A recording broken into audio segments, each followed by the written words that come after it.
What's going on, everybody? This is an episode from the No Gimmicks Needed Wrestling podcast. Do you like podcasts and you want to see the full podcast? Make sure you check out the No Gimmicks Needed Wrestling podcast on all your podcast platforms, such as Apple Podcasts, Google Podcasts, Stitcher, Spotify, iHeartRadio, among many others. But you're listening to the episode right here on YouTube, so make sure you hit that like button and below, and make sure you hit the subscribe button to NC Studios and NC Level Up for all your gaming needs. This is the Nerd Coalition. Enjoy the show. Alright, so when it came to the releases, let's just go down the list of who got released and what happened. So, off the back, Braun Strowman was the biggest name that got released in that time frame. Braun Strowman, we see Braun Strowman. Braun Strowman was hit by that unfortunate injury bug. He was just being he tore his ACL, I think it was, maybe. And then he was gone for a while. He came back, had that thing going on with he tore his groin because he had that rivalry with Bronson Reed, and it was a decent rivalry. And then all of a sudden he got really sick, not no injury like he tore something or broke something. He got sick with something, and then next thing you know, it's just like, oh well, what happened? And then we ain't seen him for a while, and then next thing you know, he comes back and he has the feud with Jacob Fatu, and then they released him. I think out of everybody that was on this list, he was getting paid the most money. So we see they probably had no use for him left, and they was just like, you know what? Well, we gotta let him go. And besides, Braun Strowman on them knees in his, I think, isn't Braun Strowman in his 40s? I think it's, or about to be 40. So, we won't get to the ages part. For sure. Okay. But yeah, I think he is in the school. Then we had Dakota Kai. Dakota Kai gets released, and I'm like, damn. And you know what's messed? It bothered me about Dakota Kai because Dakota Kai just came out talking about how she got, you know, her natural curls in her hair, and this is what she was going to be about because she was getting teased about it, and now she's like, this is why I'm going to come back looking like. I'm like, you know what? I want to see that version of Dakota Kai. I want to see that version. And she, like I said, the last time I seen her, she was in an women's Intercontinental Championship match with Lyra Valkyria, and she didn't. And she had a good match with her, but other than that, she said she hasn't been injured. Yeah, everybody was saying she was the closest one to win it. This was before Becky came back.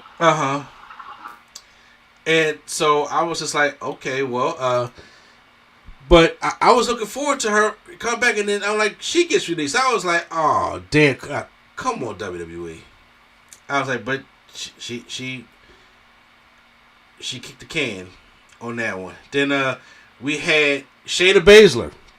Shayna Baszler, I mean, I think other than Zoe Stark, that her whole group is going. Sonya Deville's going, and now she's going, and it's, you know, Shayna Baszler never reached the height that she was in NXT, when she was like the champion for like 500 something days. Like she never got to that heights again.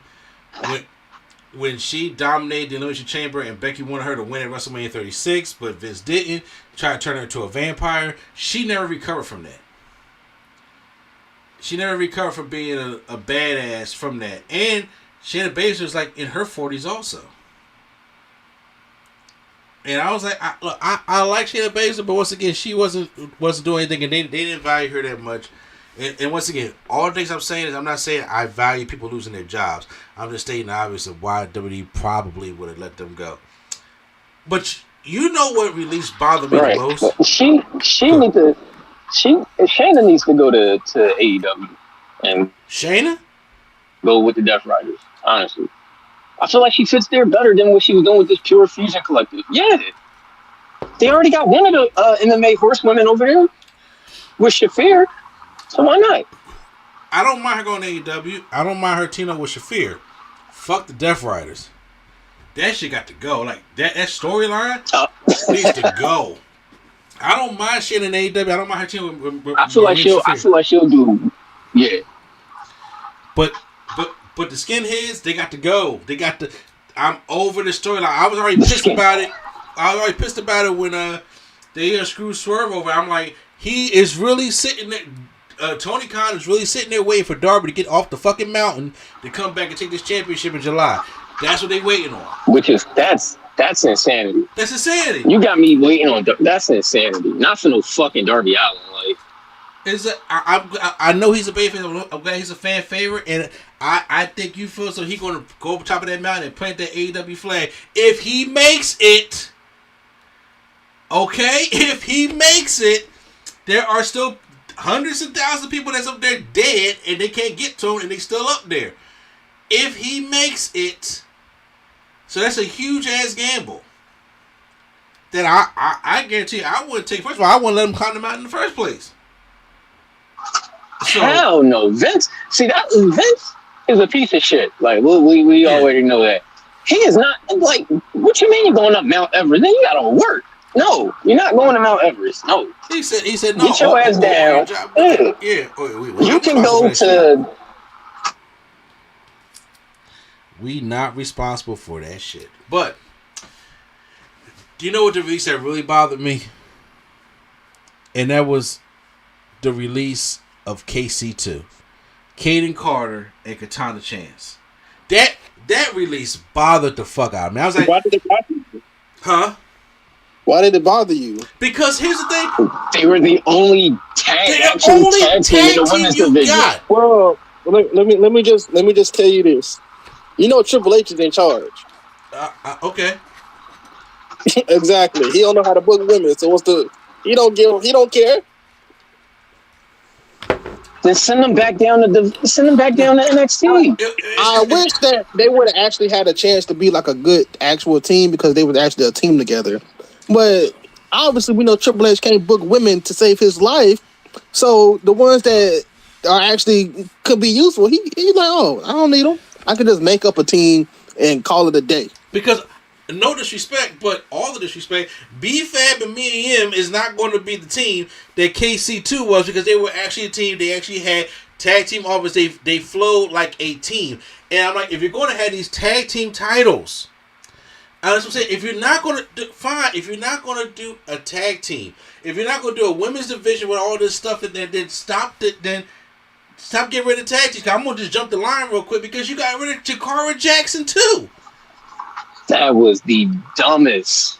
You got her and Lash Legend. Y'all broke up the metaphor, which by the way was dumb because I was like, that was dumb in itself. Yeah, y'all broke them up because they were a solid group on NXT. Y'all broke them up so they can go their own ways. I'm like, own ways. Y'all must have known two of y'all was getting released. Noam Dar is going to be forgotten about like he has been until he was with Metaphor. And Lash Legend and Jakara Jackson were a legit team that could have, when they get their reps and they can get it. Now it's like they probably want to push Lash Legend as the solo star, which is fine. But however, she got to get the reps in first. That is not fine because she has a hard time talking sometimes. Well, she has. There's a lot. When it's her, somebody she could bounce off. Jakara was the better. Yeah, Jakara was good on the. She was the mic. And so I'm like, so why get rid of Jakara Jackson? But why? I don't know why they were, especially when they was doing stuff together in TNA and stuff. It's like, why not just keep them two together? Exactly. Y'all can have a run with if y'all didn't want to take the titles off Liv and Raquel, then let them go to TNA and have a little run with those titles, just to give them something to do. But I'm like, you got rid of Jakara Jackson, then you got rid of Kaden Carter and Katana. These are only women. You're getting rid of the teams. So the way I'm looking at it is then get rid of the belts. Then just get rid of the belts. But at this point, get rid of it. And you y'all about to just have y'all just going to just shuffle the cup, roll the dice, and these are gonna be our new tag team. Like when you already got tag teams, like legit teams already set up. It's like if they go to TNA, you can't tell me that Jakara Jackson and Lash Legend is not better than Dana Brooke. All the way better. So, yeah. So it's like, what are they doing? Take it from a fan. Take it from somebody who was a fan of Dana Brooke back in the day. All the way better. Then we got Cora Jade, or some people call her Junior Varsity AJ Lee. And I like Cora Jade. And Cora J had the, especially when she was like dark Cora J.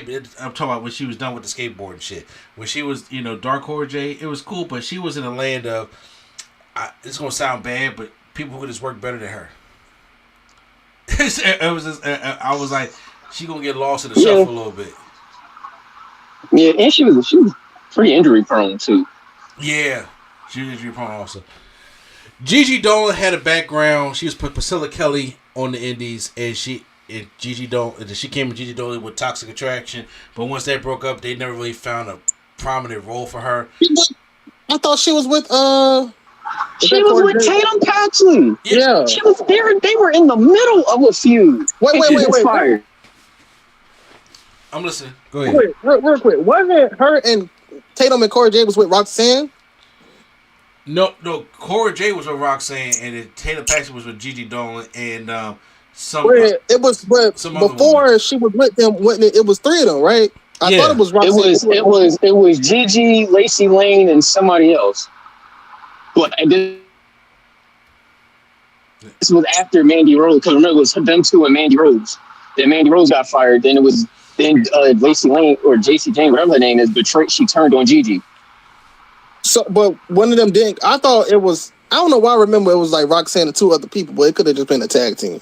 So that's my bad. Yeah, no, but once again, no, it was just Roxanne and Cora. Okay.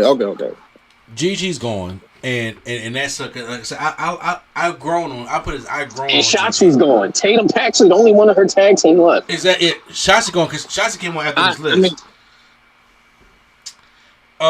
Also, I could have seen Shotzi coming because she was injury prone, wasn't really there often. And the thing is, I like Shotzi too. And like Shotzi, I used to watch her matches like on Evolve and on the Indies and House of Hardcore, and just hold my breath because she would do some risky ass shit, but she had a unique thing about her, the tank and all things that she did. That she had a unique thing about her. It just didn't work out for her. They released all of what was it? Gallus. There you go. Gallus. Yeah, they released all three of them. Honestly, it was like I didn't lose no sleep over that because they wasn't doing nothing with Gallus at all. Gallus was just there, and I was like, well, what the hell are they doing? They're not even a prominent like storyline. I rarely see Gallus. I watch this is somebody who watches NXT almost every Tuesday, so I was like, I didn't see nothing from Gallus at all. Gallus is going. Then they had Eddie Thorpe. Look, I know I be pulling for diversity and shit like that, right? And Eddie Thorpe was like the only Native American we had since Tatanka. But I was like, it's something about Eddie Thorpe that I just can't get with. And it ain't the Native American, so I don't think he's just that good, Or maybe he to get a crowd. And as soon I put it in my short, and I was just like, I don't know, man. Something about calling the white man out for always wanting something and then he not be happy with what he got. I was like, I don't know how much longer he got on here after that line. To be completely real with you. But Eddie Thorpe is now gone. And Eddie Thorpe is somebody that could work in TNA. I don't see him working in AEW. I think he get lost in AEW also. Ora Mensa is gone, like we said before. Ora Mensa was they broke up the Metaphor, and I was just like, the fuck. And the only ones we got left is Noam Dar and Lash. And I was like, that's Riley Osborne. I was like, who? Got released also. And what was it? Javier was it Bernard? He got released. I wasn't familiar with who he was. I think he was part of I think what was that Chase U guy? I don't know. And then Shinsuke's gone. And I'm more mad at them for how they have booked Shinsuke for them 9 years that he was there. When Shinsuke first came in NXT, he was a problem. And when he won the Royal Rumble and when he got his WrestleMania match, it didn't live up to the hype that everybody wanted to, but it was still pretty decent. Him and AJ had that rivalry. But other than that, Shinsuke has just been there, doing nothing. And that sucks. Because Shinsuke deserves a lot more. And that United States Championship run that they gave him was ass. And y'all know it was terrible. It was ass. It was terrible. And I was like, Shinsuke deserves a lot more, especially like Prime, who was a fan of Shinsuke Nakamura, knows that he deserved a lot better. And like right now, Shinsuke's older. I don't know where Shinsuke's going to go. I don't know if he'll go back to New Japan or wherever the case may be. But he had a 9-year run. I feel like Shinsuke's going to go to Noah or New Japan and be the world champion because that's how. Just go back. Yeah. My thing is though, like this age thing they talking about. Well, you know, some people just getting older, but then you bring in 40-year-old fucking Jeff Cobb. Like you got old ass Randy and old ass Cena. Like I don't know, man. It was just I don't think age is the thing. I don't know what it is, but that age thing is bullshit. No, it's not age. No, that's what they were saying. Was old. Well, no, I'm Dakota. Dakota. First of all, Dakota. She's not old. She's 37. She's not old. They were saying like she's old. I think Dakota just got fired because she's injury prone. To be honest. Well, yeah, no. I would accept that over the age thing. Yeah, age thing is stupid. She literally, if you injury prone. Like, yeah, injured a lot. Like she'll be good. It should be injured. It should be good. It should be injured. That is a lot to be a wrestler and you injured all the time. That's probably why like other people are released. But Dakota was a big one that was getting injured a lot. Mm-hmm. So that one makes sense. Yeah, that makes more sense than like telling me, oh, because the age. Yeah, you just brought in a 40-year-old. Yeah, look, those it's very unfortunate to see people lose their jobs, but those were the releases that they had. Like I said, Jakara Jackson and KC2 really bothered me because I was like, y'all got teams and y'all just got to give them some time to book them. And I'm like, and now we're back to where we were again. Like we can never get it together, and now we're back to where we're at. And you got to get these teams over. And some people just aren't getting over the way that they should be getting over because you don't give them no time. Bro, they could have had Jakara and Lash. If y'all not gonna get them the titles, keep putting them in title matches and not giving them the titles. Y'all could have had them move up with Naomi, like, and just be some bad African American women heels. You could have some straight with Naomi, and yeah, they all like. You feel me? Like y'all just like, oh, that was dumb. That was dumb.